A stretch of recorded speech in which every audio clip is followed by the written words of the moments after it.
America ने की भारत के साथ बड़ी धोखेबाजी, भारत ने भी दिया माकूल जवाब। भारत ने हेट स्पीच और अभिव्यक्ति की स्वतंत्रता पर दिया जवाब। दुनिया के शक्तिशाली देशों के उड़ गए होश।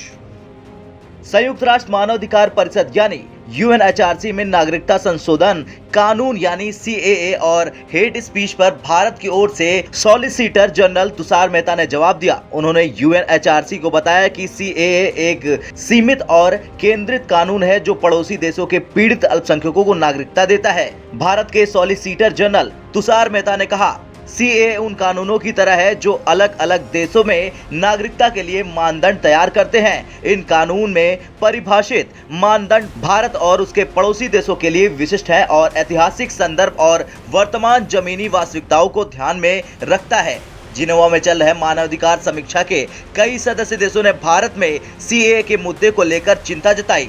जनरल मेहता ने आगे कहा कि इस कानून का उद्देश्य भारत के पड़ोसी देशों अफगानिस्तान, बांग्लादेश और पाकिस्तान के 6 अल्पसंख्यक समुदाय यानी हिंदू, सिख, बौद्ध, पारसी, जैन और ईसाई लोगों को धार्मिक उत्पीड़न के आधार पर भारतीय नागरिकता मिलने में मदद करता है। वैसे इसमें कोई दो राय नहीं कि यह कानून पड़ोसी देशों के धार्मिक आधार पर पीड़ित हुए लोगों को सुरक्षित और सम्मानजनक जीवन जीने में सक्षम बनाएगा। ये अधिनियम न तो किसी भारतीय नागरिक की नागरिकता छीनता है और न ही किसी भी धर्म से संबंधित किसी भी विदेशी भारतीय नागरिकता प्राप्त करने की मौजूदा प्रक्रिया में संशोधन करता है। संयुक्त राष्ट्र के सदस्य देशों द्वारा उठाए गए मुद्दों का जवाब देते हुए मेहता ने कहा, भारत का संविधान प्रत्येक नागरिक को भाषण और अभिव्यक्ति की स्वतंत्रता के मौलिक अधिकार की गारंटी देता है। किसी भी अन्य स्वतंत्रता की तरह भाषण और अभिव्यक्ति की स्वतंत्रता प्रकृति के पूर्ण नहीं है और भारत की संप्रभुता और अखंडता, राज्य की सुरक्षा, दूसरे देशों के साथ संबंधों, सार्वजनिक व्यवस्था, शालीनता या उसके हित में उचित प्रतिबंधों के अधीन है। इन प्रतिबंधों की कल्पना राष्ट्रीय और सार्वजनिक हितों की रक्षा के लिए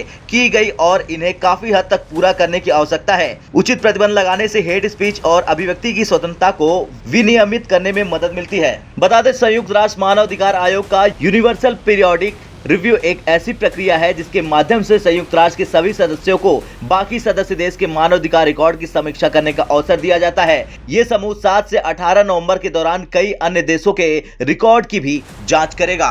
ब्यूरो रिपोर्ट, भारत तक।